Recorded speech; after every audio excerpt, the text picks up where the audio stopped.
François Bikoro. Pour aller dans les détails, hein, je me suis amusé à lire un peu ce contrat SGS. Tu as vraiment beaucoup fouillé, hein? Oui, puisque le sujet est très délicat et sérieux. Je me suis rendu compte que globalement, l'État du Cameroun a 10% de tout ce qui entre par rapport au niveau de SGS. Vous trouvez cela sérieux? Attends, 10% des recettes? Des recettes. J'ai pris par exemple l'année, il y a 2 ans, il y a eu une recette, on m'a donné un document de pratiquement 20 milliards. Le Cameroun avait à peine 2 milliards. Je pas fait ici pour que vous n'ayez pas l'arthrose psychosomatique. Parce que vous avez ce qu'on appelle en santé surcharge pondérale. Ne fouillez plus trop. Surtout les contrats avec les multinationales. Je suis obligé de fouiller dans le journal d'investigation. Patriarche, si tu permets une minute, une seconde, pour dire que la SGS fait dans la surenchère. Ça veut dire quoi? La surenchère, c'est quoi? C'est que dans le cadre, n'est-ce pas, d'une opération beauty, la SGS a gagné une prestation, celle du scanning.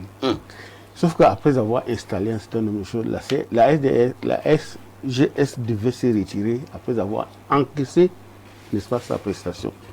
Sauf que la SGS aujourd'hui veut rester en utilisant les mêmes coûts qu'il a utilisés au départ en installant, n'est-ce pas, le processus scanning. Ça veut dire quoi en clair?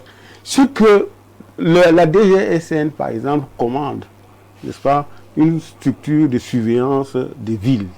Vous venez, vous installez les caméras et vous voulez rester jusqu'à, n'est-ce pas, à l'entretien, la maintenance et tout cela. Or, ça aussi, le parti ne veut pas. Très bien, c'est compris. C'est François Bikoro qui avait la parole. Oui, je disais qu'il ne faut pas trop fouiller les collègues de quelqu'un qui vient d'arriver ici. Ont l'habitude de mettre à la disposition des gens qui signent des contrats de 8000 pages. C'est-à-dire, quand le type qui signe voit comme ça, il dit seulement montez-moi la dernière page. C'est après, quand il y a crise, que vous voyez seulement l'État à l'obligation, l'État à l'obligation, l'État. Vous cherchez l'obligation du cocotan, vous ne voyez pas. Je ne veux pas parler de l'eau, je peux parler de beaucoup d'autres choses qui nous sont arrivées dans ce pays. C'est en part de crise qu'on découvre que l'État paye tout. Et on vous dit que quelqu'un est venu investir, il dit que c'est un investisseur. L'investisseur que nous on paye tout, tu deviens comme un gérant. Vous voyez, je préfère parler de choses moins compliquées. Le football. C'est toujours après une crise qu'on découvre qu'en réalité, le Cameroun lui devait tout accepter. On dit l'entraîneur va vivre au Cameroun, il fait 10 ans hors du Cameroun. On dit non, il ne faut pas résilier, vraiment, vous savez, on a signé un contrat. Vous qui êtes donc des grands spécialistes de droit, pourquoi en amont vous ne prévoyez pas que l'État ne perde pas? Parce qu'il n'y a pas d'exécution de contrat sans faillite, ni sans limite. Je parle sous le contrôle des gens qui ont fait le droit. Tu ne peux pas, en tant qu'être humain, signer un contrat et tu n'as pas de faillite quelque part. Si on a prévu que tu vas le faire en saison sèche et qu'il commence à pleuvoir, tu t'arrêtes quand même. Mais il paraît que tous nos contrats sont signés au bénéfice des individus. Je ne sais pas quels intérêts ils cherchent, mais voyez un peu dans notre pays. Quelqu'un a parlé tout à l'heure de péage. Tout à fait. Mais c'était beau au départ. Les péages. Et ça revient à ce que Soulevé nous décrit tout à l'heure. C'est-à-dire que quand il venait installer, parce qu'il y avait un peu d'argent, il a fini d'installer, on n'entend plus parler. On cherchait à quoi est-ce que ça servait. C'est comme ça que nous, on allait fouiller plus loin, nous les anciens journalistes. On s'est rendu compte qu'on a mis les péages dans les routes qui n'existeront plus après. Vous le savez très bien. C'est-à-dire des routes qui n'existeront pas, puisque dès qu'on met l'autoroute, l'autoroute ne sert plus à rien, on a quand même mis les péages. Et on mettait l'autoroute quand? On a mis les péages. Maintenant, moi, je reviens à ce que j'ai dit au départ. Et je reste focus là-dessus. Monsieur José Mbalo nous dit qu'il y a la Constitution. La Constitution est garantie par le président de la République. Ça! Donc tout acte et le peuple. Mais c'est le peuple qui lui donne cette souveraineté. Et le peuple. Non, il ne fait pas avec le peuple. Le peuple lui donne cette souveraineté. C'est un autre débat qu'il ne veut pas faire ici. J'estime que le président de la République, à qui on a confié l'application de cette fameuse Constitution, quand il prend un acte, est-ce qu'on a vraiment qualité pour commencer à faire le type de débat où on dit le chef d'état-major a écrit, tel a écrit. Moi, je sors de mon village. Quand le chef a envoyé quelqu'un me dire on vous appelle, je me lève, je m'en vais. Dans le cas d'espèce, quel est l'acte qu'il a pris, le président de la République? Quel est l'acte que le Premier ministre a pris? Le président de la République n'est nulle part. Non. Au moins, nous avons vu un des collaborateurs du président qui avait reçu délégation express. Bon, celui qui a écrit là, il a reçu la délégation. Non, je veux juste demander, le Premier ministre a écrit quand? Son secrétaire général a écrit. Non, ce n'est pas le Premier ministre qui a écrit. Voilà. Le débat, c'est pour ça que je vous dis donc que évitez de faire un débat. Vous faites un débat à deux vitesses. Vous faites un débat à deux vitesses, monsieur. Non, je ne c'est à deux vitesses. Je ne suis pas sur un vélo. Vous ne pouvez pas me parler du président de la République. Je n'ai pas à vous que je parle. C'est pour cela que le Premier ministre aussi n'a pas signé. Parce que le président n'a pas signé. Il préfère aussi faire signer. Voilà. On a appris que le DG n'a pas signé. Le PM n'a pas signé. Le président de la République n'a pas signé. Comment on fait? Voilà. Voilà la bonne question. Si vous avez dit que vous ne couperez pas. C'est la bonne question. Vous l'avez dit que vous ne couperez pas. C'est assez curieux. Dès que vous sentez qu'il y a un doute, vous commencez à me couper. Non, je suis d'accord. Je suis d'accord avec vous. Je vous dis, monsieur, je suis d'accord avec vous. Il n'y a qu'une seule manière de faire, c'est que lorsque l'émissaire du président de la République vous a dit, le président de la République a dit. Nous qui respectons les institutions. Non, c'est faux. Vous voyez, je n'arrive pas à placer un mot là depuis. Faites donc passer votre SGS, je vous écoute. Moi, je ne comprends pas. C'est pas vous qui je vous dis, comme vous m'avez interviewé tout à l'heure, je vous ai aussi interrompu. Je vous dis donc, vous l'avez fait tout à l'heure. Vous avez remis en cause le premier envoyé du président de la République. Vous dites qu'il est militaire. Il n'a pas de délégation. On a vu la délégation de l'autre. De qui? Du secrétaire général. On n'a pas vu la délégation du... Moi, je ne l'ai pas vu.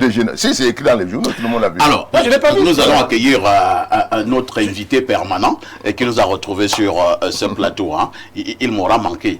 Professeur Mathias Eric Onangini, bonjour. Bonjour, monsieur Aïssi, et bonjour aux téléspectateurs. Je venais de Douala. Oui, vous venez de Douala. C'est avec même trop d'efforts que vous êtes là. Je suis arrivé à temps, tel que prévu.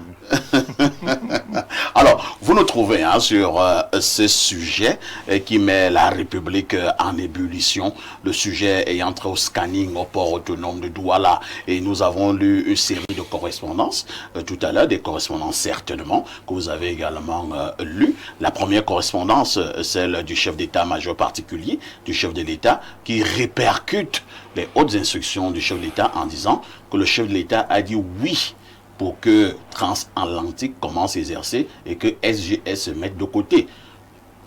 Contre toute attente, 2 jours plus tard, on a une autre réunion du côté de la primature où on dit plutôt que non, c'est SGS qui reste du côté du port autonome de Douala. Alors, le politologue et l'analyste tout court que vous êtes comprend quelque chose dans cette affaire?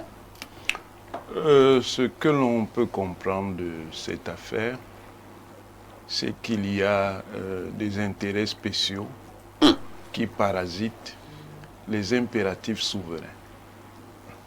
Les intérêts spéciaux, ce sont des intérêts qui sont liés à des détenteurs de fonctions importantes et particulièrement officielles qui, dans l'exercice de leurs fonctions, peuvent développer des intérêts qui n'ont rien à voir avec l'intérêt général.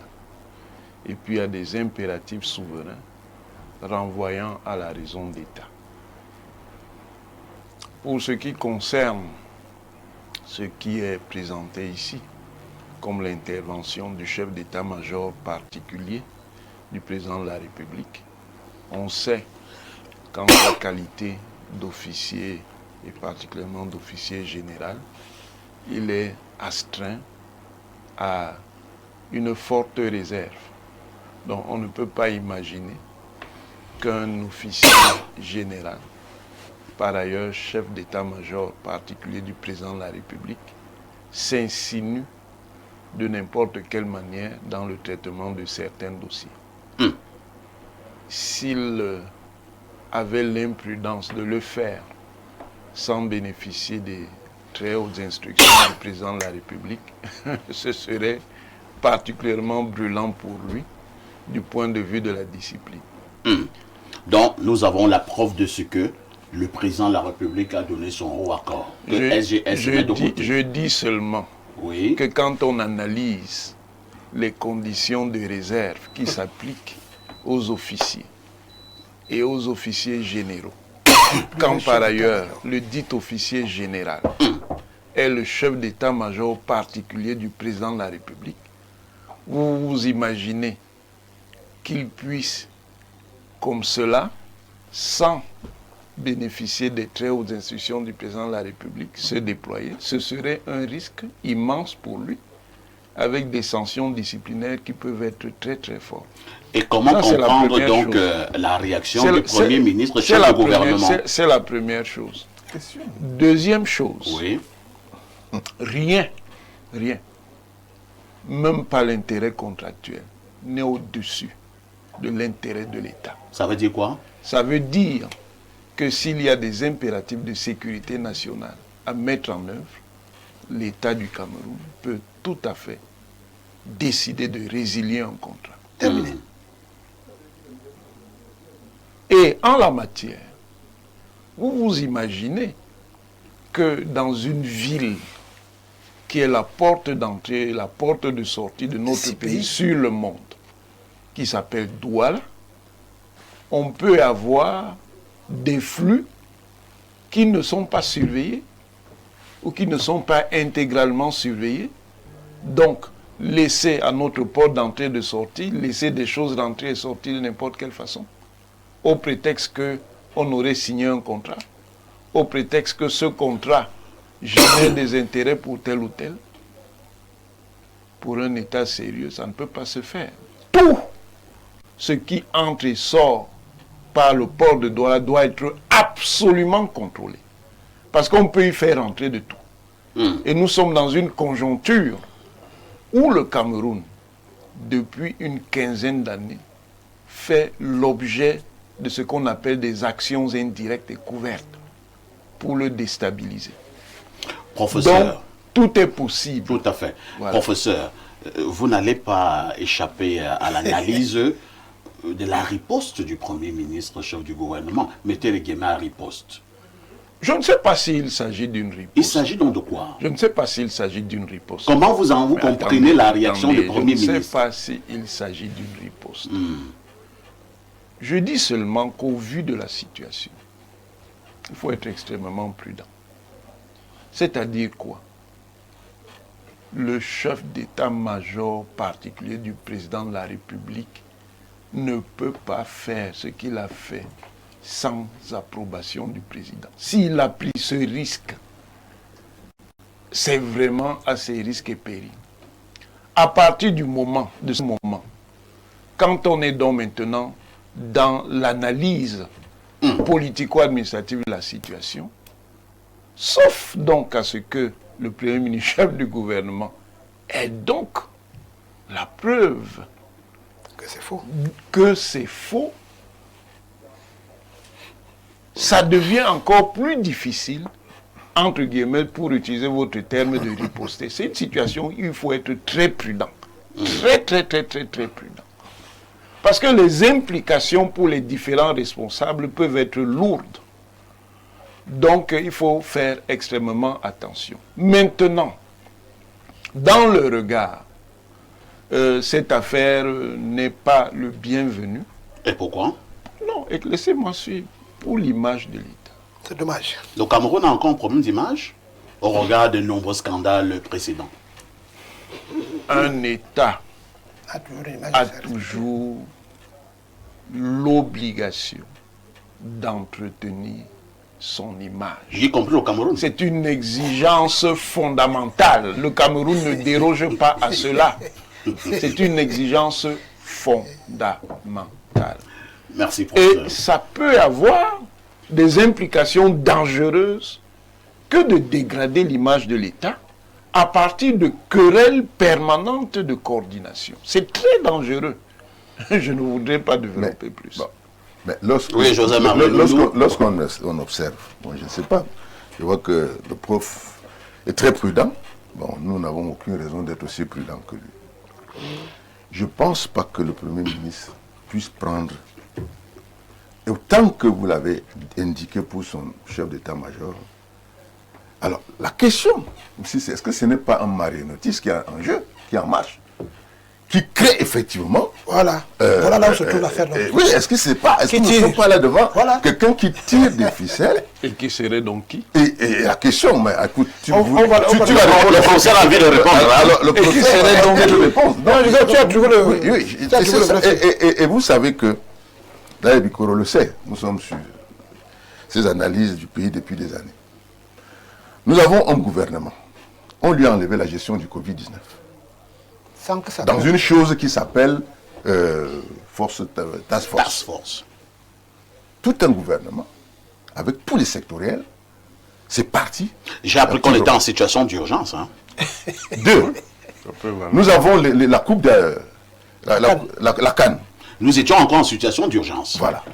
Aujourd'hui, que le chef d'état-major, d'un côté, parle d'une chose, le Premier ministre parle de l'autre, mais où est l'arbitrage? Parce que il faut... Non, le chef d'état-major n'a pas parlé d'une chose. Il a répercuté les hautes instructions du chef de l'État. Mais monsieur, il a parlé d'une chose. Il a répercuté, mais il a écrit cette chose-là au nom du chef de l'État.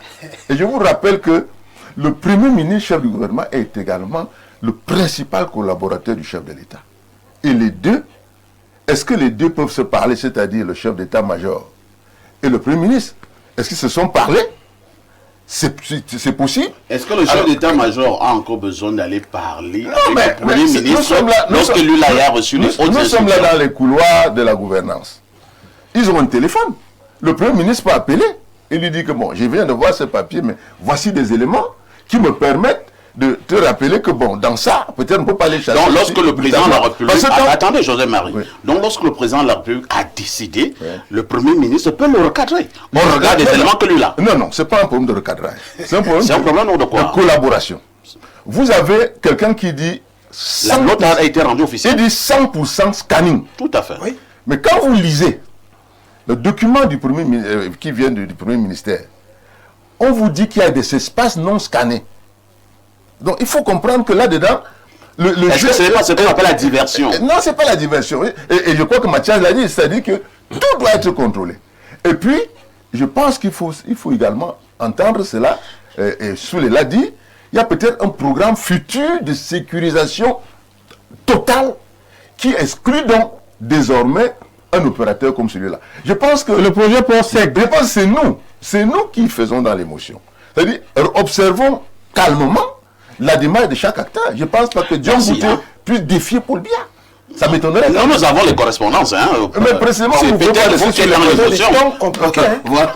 Oui, le professeur va ajouter une ou deux choses. Je reprends ce que j'ai dit. En matière de discipline, nous avons eu des affaires qui ont exposé des hauts responsables qui étaient des officiers généraux. Et vous avez vu les sanctions qui leur ont été appliquées. Ça n'a même pas mis 24 heures. Vous imaginez que le chef d'état-major particulier du président de la République, sachant que le domaine des affaires militaires fait partie du domaine réservé du président de la République, peut s'y insinuer sans avoir la garantie d'une approbation préalable du président de la République? Moi, j'en doute fortement. Il peut. Non, il ne peut pas. Il ne peut pas. J'en doute fortement. C'est pour ça que je dis, dans l'analyse de la situation, et sur la base du rapport de force qui existe dans toute sphère de coordination, et ici nous sommes dans la coordination politico-administrative, il faut toujours se référer à l'autorité la plus élevée. Et tant que cette autorité-là, par exemple, si on était dans un sens où ce que le chef d'état-major particulier fait n'a pas son approbation, n'a pas parlé, il vaut mieux être prudent, sauf si on est donc dans une posture politique où on veut démontrer que il n'y a plus rien au sommet. C'est tout. Cette conclusion n'est pas juste. Non. La conclusion n'est pas juste. Je dis, sauf, je répète, sauf à démontrer s'il n'y a plus rien au sommet, il vaut mieux être prudent. Merci. Avant de repasser la parole à nos nombreux invités pour le dernier tour de table, je suis bousculé par les nombreux messages à travers le monde. Bonjour Perfecto. Le problème du PAD est une perte de temps et une simple distraction du peuple camerounais. Le vrai sujet qui préoccupe les Camerounais, c'est le remaniement. Cette affaire pouvait ne pas sortir et se gérer sans aucun scandale dans une république. C'est Russell, depuis Bastos, qui envoie cette contribution. Je vous amène du côté du 213, c'est un message qui nous vient de l'Algérie. Bonjour parfait ici et à tout ton panel. Nous les téléspectateurs, nous sommes un peu mal à l'aise. Les panélistes disent tout, mais évitent de pointer le vrai responsable du mal du Cameroun. C'est quoi? C'est un procès? Merci beaucoup. On prend un autre message ce matin. C'est un message qui nous vient du 27. C'est l'Afrique du Sud. Monsieur le modérateur, bonjour. Bonne émission. Le chef d'état-major particulier a écrit ce qu'on lui a demandé. Ensuite, le président de la République du Cameroun a changé d'avis. Point. C'est le marionnettiste. Un autre message. Bonjour, parfait ici. Le chef d'état-major particulier du président de la République n'est pas son porte-parole ou son représentant. Depuis les crises au nord et au nord-ouest, sud-ouest, nous n'avons jamais reçu une missive du chef d'état-major particulier du président s'adressant à qui que ce soit. Bonjour à tous sur le plateau. Face à la thématique sur le sujet du PAD et qui fait écho, nous avons là une vérité qui monte en surface en ce qui concerne certains dirigeants qui voient leurs intérêts finir. D'où cette situation est aujourd'hui une bataille, car il y a un côté qui ne reçoit plus sa part du gâteau et veut dicter son autorité avec un trafic d'influence sans toutefois tenir compte des conséquences que cela peut avoir sur la République camerounaise. Et d'un autre côté, une partie qui milite pour les intérêts de l'État. Alors, pour résoudre ce problème, il faut que le contrat signé soit respecté entre les deux parties. Deux, quels sont les motifs qui sont réellement reprochés à cette société? Et maintenant, si ces motifs sont d'ordre d'insécurité, alors des mesures doivent être prises de manière légale et non de manière corruptible, comme cela se fait de coutume. Maintenant, les dirigeants étatiques doivent en tirer des leçons face au ridicule auquel ils font face actuellement. Ils doivent travailler pour le bien de la République et non à leur profit et s'en fout de l'image du pays, que chacun reste à son poste et fasse ce pourquoi il a été nommé. C'est Jeanne de Douala qui envoie cette contribution. Jean-Baptiste Amvuna-Temengue, élargissons le débat. Ce n'est pas la première fois que nous avons des hauts responsables de la République pratiquement s'est livré des batailles à ciel ouvert. Il y a le professeur Onengini qui parlait tout à l'heure de l'image du pays.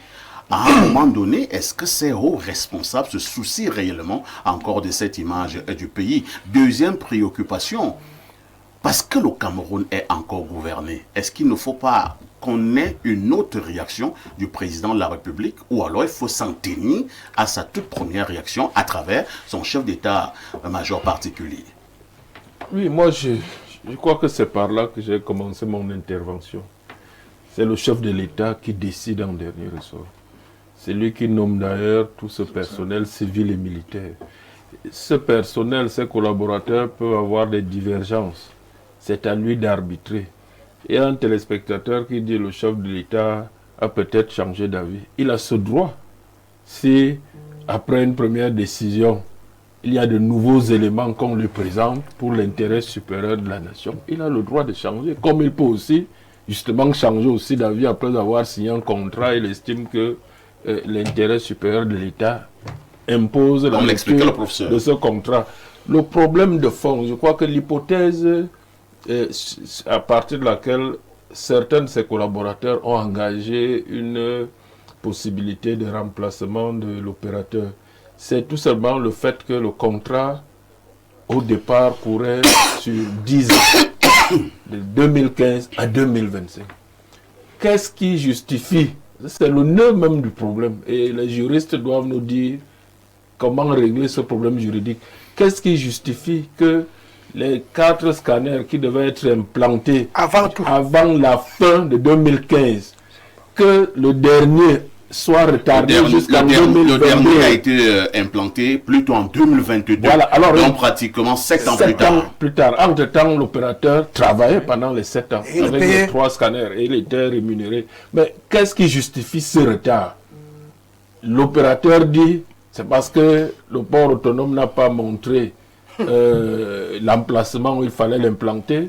Le port autonome dit que le contrat exigeait, s'il y avait un problème, de nous le faire parvenir par l'air recommandé avec accusé de réception, avec preuve que la poste a déposé, la camposte a déposé le courrier. Où est cette preuve? Donc, il y a un problème sur ce retard de 7 ans. Je crois que c'est le nœud même du problème, parce que si, comme vous avez lu tout à l'heure un document qui montre les manquements ou l'insuffisance du déploiement et des pertes à gagner, soit en matière financière, soit en matière de sécurisation, effectivement, et que un certain nombre de collaborateurs de chef de l'État ont pensé à changer d'opérateur pour une sécurisation à 100% de l'espace portuaire. Là, ils ont fait ça sur l'hypothèse d'un contrat qui devait durer 10 ans. Et pourquoi passer de 10 ans à 17 ans? Je crois que c'est un problème très important qui au niveau de l'application les clauses contractuelles. Au niveau de l'application du contrat. Mais pour ce qui est de la sécurité, je pense que tout le monde l'a dit ici. Et là où j'avais paix à son âme aussi, nous avons rendu hommage à beaucoup de gens partis ici. L'ancien ministre délégué au transport, Méfir Omarou, qui était un ami. C'est lui qui m'avait fait découvrir tous les aspects sécuritaires de ce département ministériel. Et des histoires qu'il me racontait, des choses saisies, des enjeux sécuritaires, et qui mettait en étroite relation l'état-major particulier, justement déjà à l'époque. Moi, j'ai suivi plusieurs histoires qu'il m'a racontées sur des armes saisies, sur un certain nombre de choses qui mettaient en branle la défense nationale. Et donc, je pense que... Donc, c'est un problème très sérieux. C'est un problème nécessairement très sérieux, puisque c'est l'un des enjeux du ministère des Transports, de tout ce qui est gestion portuaire, aéroportuaire, et même tout le reste, même le transport terrestre, avec toutes les frontières où tout peut entrer, tout peut passer. Donc, je pense que il faut laisser le soin au chef de l'État d'arbitrer. Lorsqu'il y a divergence de ce niveau, je crois que c'est le chef de l'État qui arbitre. C'est lui qui nomme aussi tous ses personnels, tous ses collaborateurs. C'est à lui de décider en dernier ressort. François Vicoro, pour éviter dans cet imbroglio, pour éviter de partir de bras de fer à bras de fer entre membres du gouvernement, entre eux, quelle est la solution selon vous? Que devons-nous faire? Parce que de toutes les façons, le port autonome de Douala, lui, doit fonctionner. Il faut arrêter de mentir au peuple. Si vous êtes un imposteur, ne parlez pas des questions de droit. Ça embrouille le peuple. Que chacun joue son rôle. Moi, je ne peux pas donner raison ou tort. Je vous ai dit que je suis venu ici pour négocier. Que la parole présidentielle soit enfin d'or dans ce pays. Les gens qui doutent, le président envoie son fils, va dire à terre, on dit non, ce n'est pas le président lui-même. Ça ne peut pas marcher dans un pays qui a dans son front nord, Boko Haram. Front est, Salbalak et Seleka, nord-ouest, c'est Amblambo. On doit faire chorus sur la parole présidentielle. Deuxième chose, je dis les institutions doivent reprendre leur rôle. Si les gens savaient que le ministre de la Défense ne fait pas partie du ressort du Premier ministre, on n'aurait pas fait ce débat inutilement. Il ne fait pas partie du ressort du Premier ministre. Les questions de sécurité, c'est en haut là-bas. Entre eux là-bas. Moi, je dis, quand le président... Moi, je ne discute pas. Puisque le ministre en titre de la Défense, c'est le président de la République. C'est le président de la République. Attention. Donc, il a ses prérogatives à lui qui ne discute pas avec le Premier ministre du gouvernement. Quand vous avez lu la lettre du Premier ministre du gouvernement, moi, j'ai vu beaucoup de prudence dans sa lettre, contrairement à ce que j'attends ici. Lui, il a bien lu le 100%. Maintenant, ça dépend de ce que ses collaborateurs du monde lui ont apporté comme documentation et information.